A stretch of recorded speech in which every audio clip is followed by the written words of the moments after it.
Bonjour, vous souhaitez prendre soin de vous et connaître des propositions de rituels simples, faciles et rapides à mettre en place dans votre quotidien. Alors bienvenue, je suis Nathalie, professeure de yoga et par cette vidéo, je souhaite partager avec vous quelques pratiques que vous pouvez intégrer le matin et ou le soir en fonction du temps que vous avez à votre disposition et de vos besoins du moment. Le plus important est de vous écouter. Il faut savoir que ces ensembles de rituels sont appelés dinacharya en Ayurveda. Ce sont des recommandations sur l'hygiène de vie qui visent à maintenir la bonne santé, l'énergie et la beauté au naturel. Ces rituels, mis bout à bout et pratiqués régulièrement, vous permettront d'éliminer vos toxines et de prévenir des maladies. Il faut envisager votre rituel comme une discipline pour prendre soin de vous, de votre corps et de votre esprit. Je vais vous proposer quelques conseils, alors pas d'inquiétude. Vous n'avez pas besoin de tous les appliquer et tous les jours. Il vaut mieux en choisir un ou deux qui vous semblent les plus facilement réalisables et s'habituer à les faire tous les jours. Vous pourrez alors prendre les autres conseils à un autre moment ou les intégrer un peu plus tard. Ne soyez pas radical, rien n'est figé en yoga et en Ayurveda. Donc rappelez-vous, faire tous ces conseils ou juste un, ça sera déjà une première étape vers l'équilibre.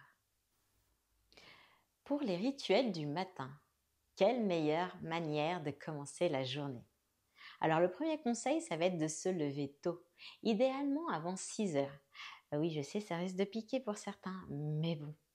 Vous vous demandez sûrement quels en sont les bénéfices. En Ayurveda, on recommande de se lever 1 heure et demie avant le soleil, car c'est l'heure à laquelle vous ressentez du dynamisme et de la fraîcheur dans votre corps. Puis, vous lever tôt vous permet de vous dégager du temps pour prendre soin de vous et de faire vos rituels, qui, mis bout à bout, peuvent demander quelques minutes. Quelques minutes avant d'aller réveiller les enfants ou de commencer votre journée de travail. Alors, dès le réveil dans votre lit, prenez un instant pour prendre conscience de vos sensations, de votre corps, puis faites quelques étirements simples. Peut-être que vous le savez, mais normalement, après une bonne nuit de sommeil, vous devez avoir l'énergie nécessaire pour le reste de la journée. Le deuxième conseil va être de se laver les dents et la langue. Vous vous demandez pourquoi et comment faire? Il faut savoir que c'est l'un des premiers rituels ayurvédiques du matin, qui consiste à enlever les bactéries à la surface de la langue et sur vos dents. En effet, vous le savez peut-être déjà, mais la nuit, notre organisme rejette des toxines qu'on appelle des amas et des bactéries qui forment une pâte blanche à la surface de la langue et qui peuvent également charger vos dents. Donc, au réveil, avant de boire ou manger quelque chose, n'hésitez pas à utiliser un gratte-langue et vous brosser les dents. De plus, cette pratique favorise une bonne haleine et améliore votre digestion, source majeure de bonne santé. Vous gratter la langue vous prendra moins d'1 minute. Le troisième conseil va être de faire un gargarisme à l'huile. Là encore, vous vous demandez sûrement quelles en sont les vertus. S'il y a une pratique à faire, c'est bien celle-ci et de loin la plus conseillée en Ayurveda. En effet, cette pratique a de multiples vertus. Elle élimine les toxines, rend les gencives plus saines et réduit les plaques dentaires. Elle renforce les mâchoires et permet aux dents d'être mieux enracinées. Elle permet également que la gorge ne s'assèche pas et que la voix ne se casse pas. Cette méthode favorise l'hygiène buccale. Ce bain de bouche dit gandouche est à pratiquer avec de l'huile de préférence biologique, l'huile de sésame, de coco ou autre, après avoir nettoyé votre langue et vos dents. Il faudra compter entre 2 à 5 minutes. Après, si vous pouvez le garder plus longtemps, n'hésitez pas. Le quatrième conseil, ça va être de se laver le nez. Et oui, alors pourquoi et comment faire? En Ayurveda, ce rituel qu'on nomme Jalaneti permet de se débarrasser des impuretés et favorise une bonne respiration pour le reste de la journée. Le nettoyage du nez se fait avec un pot qu'on appelle neti C'est à pratiquer régulièrement, 1 à 2 fois par semaine en fonction de vos besoins. Il faudra compter environ 2 à 3 minutes. Ce rituel est bon pour tous. C'est recommandé pour les personnes souffrant d'allergies, notamment liées au pollen, ayant des problèmes d'ORL, puis agit en prévention des rhumes et des sinusites. Il est contre-indiqué en cas d'hypertension, de saignement de nez, de sinusite chronique ou si vous avez déjà pris de la cortisone par les narines. Le 5e conseil va être de se laver le visage. Ça aide à se réveiller, à clarifier ses pensées et à ôter les sécrétions accumulées durant la nuit. Alors en fonction de la peau, utilisez de l'eau froide si vous avez des rougeurs, des boutons ou des taches. Et utilisez de l'eau tiède si vous avez la peau grasse ou sèche. Et ça vous prendra environ 2 minutes. Le 6e conseil est de se laver les yeux. Il y a plusieurs pratiques pour prendre soin de nos yeux. Au quotidien, nous avons des poussières et des débris qui s'accumulent. Pour cela, vous pouvez vous laver les yeux à l'eau claire avec un récipient pour se rincer l'œil ou même avec le creux de vos mains. Vous pouvez également, si vous préférez, imbiber un coton d'eau de bleuet ou d'eau de rose et de passer délicatement sur les paupières. Ça ne vous prendra pas plus d'1 minute. Le 7e conseil, se nettoyer ses oreilles. Alors comment et pourquoi ? L'utilisation d'un coton-tige est controversée car elle pousse la cire et la saleté vers l'intérieur du conduit auditif et ne nettoie que l'orifice de l'oreille. En Ayurveda, se nettoyer les oreilles consiste à verser de l'huile tiède de sésame dans chaque oreille pour un nettoyage en profondeur, dans la mesure où cette huile dissout les mucosités. Attention à ne pas pratiquer en cas de tympan crevé ou de blessure interne à l'oreille. Ça peut vous prendre entre 2 et 5 minutes. Le 8e conseil, boire un grand verre d'eau tiède. Après avoir bien nettoyé votre bouche, cette pratique élimine les mucus accumulés pendant la nuit et nettoie ainsi le tube digestif. Boire de l'eau plate ne réveille pas les papilles et le système digestif reste au repos tout en le préparant pour le reste de la journée. De plus, cette pratique hydrate efficacement le corps et contribue ainsi à la prévention des maladies, notamment la constipation, la sécheresse, le stress et la tension artérielle. Selon la médecine ayurvédique, boire de l'eau chaude du matin jusqu'au soir offre des bienfaits du système digestif et à la santé. Vous pouvez également vous préparer des tisanes ayurvédiques répondant à vos besoins et envies. 9e conseil, se brosser le corps à sec. Alors pourquoi et comment ? Cette pratique permet premièrement de stimuler la circulation sanguine et lymphatique. Peut-être que vous le savez déjà, la lymphe évacue 75% des déchets des cellules, mais sa circulation est naturellement lente. Du coup, en la stimulant, les toxines sont mieux éliminées. Deuxièmement, ça permet de nettoyer sa peau de ses impuretés et de ses cellules mortes sans enlever la couche protectrice. La peau ainsi oxygénée devient plus douce, se raffermit et permet de perdre de la cellulite. Troisièmement, ça permet d'activer le système immunitaire par la stimulation des cellules. Tout ça vous prendra environ 5 minutes. Le 10e conseil, vous offrir un automassage à l'huile. Pourquoi et comment ? Pour commencer, pourquoi ? Ça permet d'hydrater votre peau et la rendre souple et vigoureuse. Ça permet également de réchauffer le corps et d'améliorer la circulation du sang, de se libérer des toxines accumulées pendant la nuit, de nourrir les articulations, d'équilibrer le système nerveux et hormonal. Ce massage peut se faire entre 5 et 10 minutes, voire plus si possible, avec seulement 10 ml d'huile. Comment et avec quelle huile ? Donc avant la douche, offrez-vous un automassage avec de l'huile chaude, tiède. N'allez pas vous brûler non plus. Alors soit avec de l'huile de sésame si vous avez tendance à avoir froid, car elle réchauffe, ou soit avec de l'huile de coco si vous avez tendance à avoir chaud, car elle rafraîchit. L'essentiel est d'appliquer de l'huile tempérée sur votre corps et de la rincer sous une bonne douche bien chaude pour en assurer la bonne nutrition des tissus. L'idéal serait de faire un peu d'exercice physique et de transpirer quelques minutes entre l'automassage et la douche.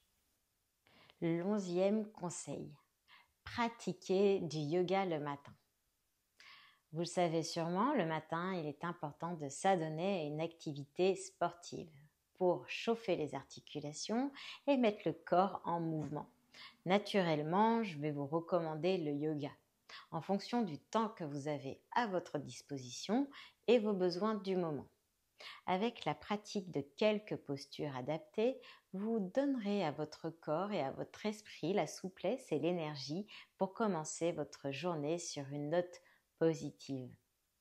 Dans la pratique du yoga, nous avons premièrement les postures, dit asana en sanskrit. Vous pourrez trouver différentes propositions de pratique en fonction du temps que vous disposez et de vos besoins du moment sur cette chaîne YouTube. Toutes ces pratiques vous permettent de faire circuler l'énergie dans tout votre corps et le mettre en mouvement. Les bienfaits de ces postures sont principalement l'amélioration de la souplesse et de l'endurance, le renforcement de la circulation sanguine, l'amélioration de la digestion et la réduction du stress.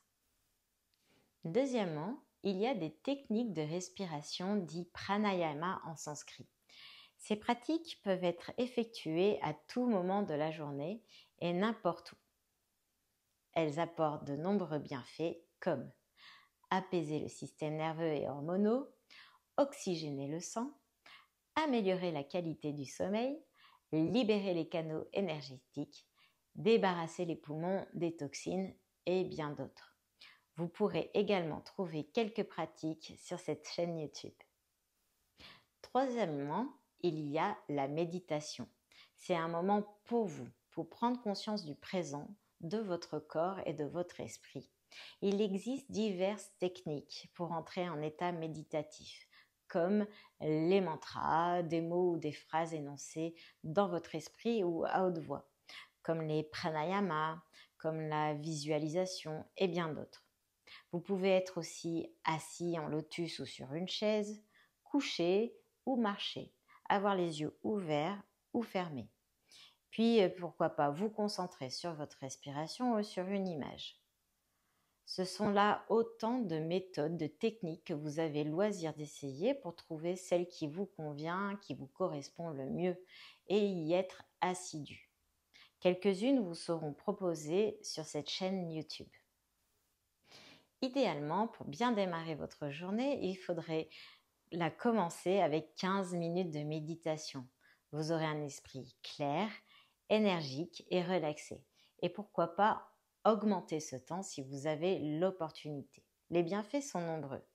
Oxygéner son corps, renforcer le système immunitaire, apaiser les douleurs chroniques, réduire les maux de tête, diminuer la tension artérielle et le stress, réduire le risque de dépression ou de burn-out, renforcer la pensée, plus permettre de maîtriser nos émotions, calmer et éclaircir l'esprit, augmenter la connexion entre différentes parties du cerveau, renforcer la capacité de concentration et d'attention et favoriser le sommeil profond et réparateur.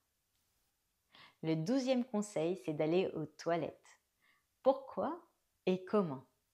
Alors, l'élimination de nos déchets par les selles, l'urine et la sueur est essentielle au bon fonctionnement de notre organisme. En effet, si nous les éliminons pas suffisamment ou pas régulièrement, notre corps doit gérer des stocks périssables périmés. Cela entraîne des déséquilibres dans ses autres tâches, ce qui génère du stress et peut engendrer des maladies. En Ayurveda, on considère qu'une personne en bonne santé élimine tous les matins des sels de la forme et la consistance d'1 à 2 bananes mûres. Je m'excuse, vous allez sûrement regarder les bananes mûres différemment maintenant.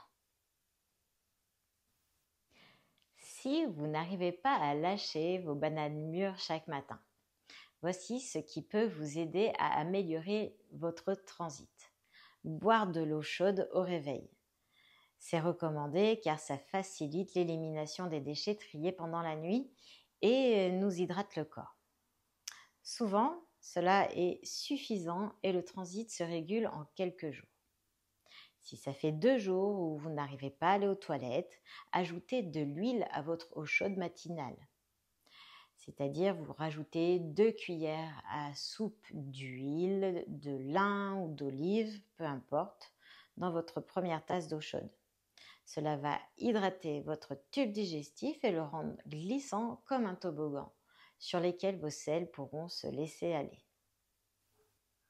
Il faut également manger plus gras et plus fibreux. Je ne pense pas vous l'apprendre, mais la première chose à faire en cas de troubles digestifs est d'adapter son alimentation en rajoutant des huiles, en rajoutant des noix et des céréales complètes ou semi-complètes, de préférence bio. Tout ça favorise une bonne élimination. Puis, il faut prendre le temps d'éliminer en conscience. Souvent, l'agitation est responsable de la constipation parce que nous ne prenons pas le temps d'aller aux toilettes. Ok, peut-être que nous ne sommes pas au bon endroit. Puis surtout, nous n'écoutons pas notre corps et que nous nous retenons. Pourtant, c'est simple. Il faut aller aux toilettes quand notre corps nous envoie le signal. Dans ce cas-là, ça glisse tout seul. Que si nous attendons, ça va durcir, se coincer, nous encombrer et ça va nous énerver. Tout ça pour prendre 20 minutes pour sortir quelques crottes de lapin. Se lever tôt pour avoir le temps de prendre son temps le matin, de réveiller son corps et son système digestif avant le petit déjeuner. Et pour terminer, bien sûr, la posture d'élimination. Et oui, les toilettes modernes ne sont pas adaptées à notre physiologie, malgré 200 000 ans d'évolution. Nous sommes toujours des animaux qui éliminons en squat. Alors, équipez-vous d'un marchepied dans vos toilettes. Et sinon, il y a toujours la posture Malasana qui est aussi totalement indiquée pour faciliter le transit. Maintenant, les rituels du soir. À quoi ça sert ? Lorsque nous sommes fatigués, nous n'avons plus l'énergie nécessaire pour faire en sorte de terminer et conclure la journée de manière constructive. Nous sommes ainsi dans l'incapacité à offrir à notre corps ce dont il a besoin pour faire le plein d'énergie et d'être d'attaque le lendemain pour accueillir une nouvelle journée. Les rituels ayurvédiques du soir peuvent vous y aider. En l'adoptant, vous trouverez non seulement le calme et la sérénité, vous aurez aussi un meilleur sommeil et plus d'énergie pour le lendemain. Ce type de routine demande un peu de temps et d'autodiscipline, en sachant qu'une grande partie de ces rituels se pratiquent également le matin. Premier conseil, dites non à la caféine. Je sais que ça peut être compliqué, mais essayez de respecter cette règle et de limiter votre consommation de caféine uniquement le matin et non consommer jamais le soir. Vous devriez boire votre dernier verre au plus tard après le déjeuner, car la caféine a un effet excitant et revigorant jusqu'à 6 heures après sa consommation. Le deuxième conseil, prenez votre dîner tôt et il faut qu'il soit léger. Alors oui, je sais que ça peut être un peu compliqué en fonction de nos activités.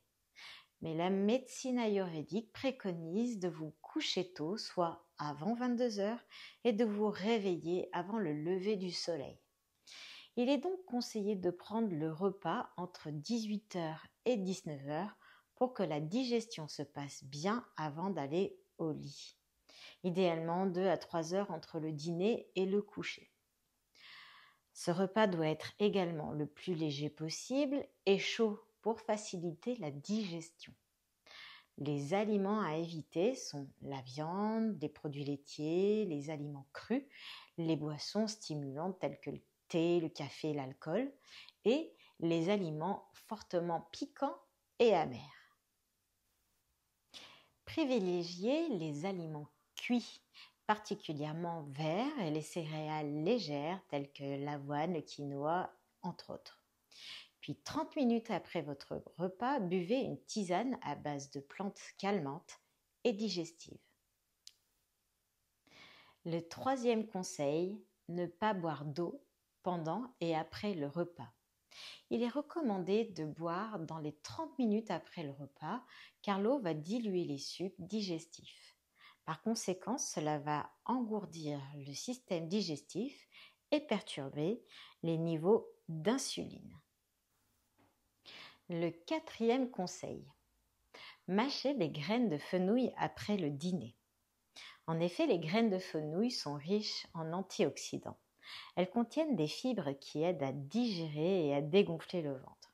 Ce sont également d'excellents anti-inflammatoires. Elles permettent de réduire le mauvais cholestérol dans le sang. Elles aident également à réguler la pression artérielle et sont souvent utilisées comme supplément naturel de cuivre et de calcium. Le cinquième conseil, allez faire une promenade après avoir mangé. Il n'y a rien de mieux pour stimuler la digestion plutôt que de s'affaler sur le canapé. Le sixième conseil, diminuer les activités stimulantes, comme la lumière bleue des écrans qui perturbe le sommeil et fatigue les yeux. Et oui, ces stimulants empêchent l'esprit de s'éteindre.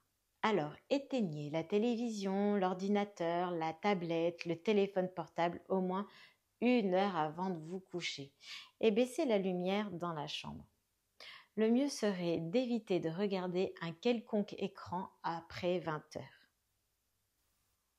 Septième conseil, faire du yoga pour avoir un meilleur sommeil.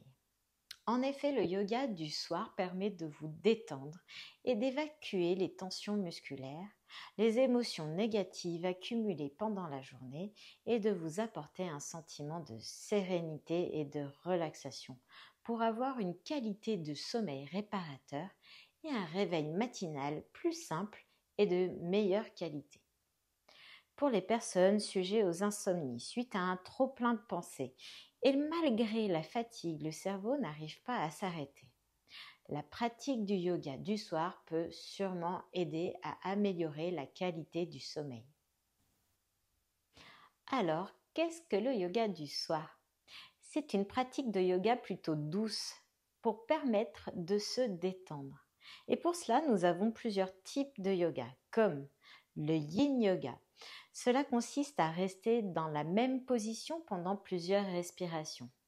La posture devra être agréable en utilisant plusieurs supports pour éviter tout inconfort. Cela permet de s'assouplir plus facilement et d'enlever les tensions en se concentrant sur la respiration. Il y a également le Hatha Yoga. Il s'agit de coordonner les postures avec la respiration profonde et la circulation des énergies. Ce yoga est accessible à tous et permet également à détendre le corps et à vous relaxer. Il y a également les pranayamas. C'est une pratique axée surtout sur le souffle qui permet également de se détendre.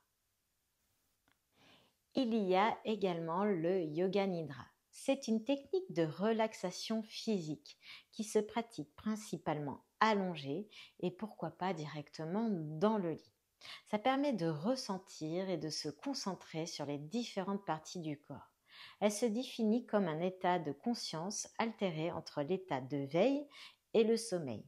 Dans tous les cas, le yoga du soir contribue à un bon système digestif, diminue le stress et favorise la relaxation, ralentit le rythme cardiaque et la pression artérielle, améliore la souplesse et renforce les articulations, favorise la concentration et la mémoire et permet un état d'esprit plus clair et favorise également un sommeil profond et réduit le risque d'insomnie. Puis, il y a la méditation. Comme nous l'avons vu dans les rituels du matin, il existe de nombreuses méthodes de méditation. C'est une pratique très personnelle. Il est recommandé d'essayer plusieurs méthodes pour observer celle qui vous convient le mieux et de l'adapter en fonction de vos objectifs. Par exemple, Si votre objectif est de favoriser le sommeil, alors la respiration yogique convient parfaitement. C'est-à-dire, vous inspirez, les poumons se remplissent totalement et le ventre se gonfle légèrement. Et expirez, le nombril se rapproche de la colonne vertébrale et les poumons se vident totalement. Vous pouvez la pratiquer pendant quelques minutes directement dans le lit. Ça va vous permettre de vous libérer des pensées et d'atteindre un état de relaxation favorable au sommeil. Vous retrouverez différentes techniques sur cette chaîne YouTube. 8e conseil, se faire un automassage du corps, de la tête jusqu'aux pieds. Avant d'aller vous coucher, prenez soin de vous une dernière fois, avec juste quelques gouttes d'huile. 9e conseil, vous pouvez reprendre quelques rituels du matin comme se laver les dents et la langue, faire un gargarisme à l'huile, se laver le nez, le visage, les yeux, se brosser le corps à sec et se doucher. 10e et dernier conseil, vous couchez tôt, même si je sais que c'est difficile avec les activités d'aujourd'hui. En Ayurveda, la bonne fenêtre pour le sommeil est entre 18h et 20h. Il est donc conseillé de se coucher à ce moment-là. J'espère que ces conseils vous seront utiles et vous donneront envie de prendre soin de vous au quotidien. Si cette vidéo vous a apporté des informations utiles, n'hésitez pas à liker, commenter et à la partager auprès de vos amis, vos proches et vos collègues. Et pourquoi pas sur vos réseaux sociaux. De plus, je vous invite à vous abonner à ma chaîne si ce n'est pas déjà fait. Ça m'apportera un grand soutien. Je vous remercie et à très vite. Namasté.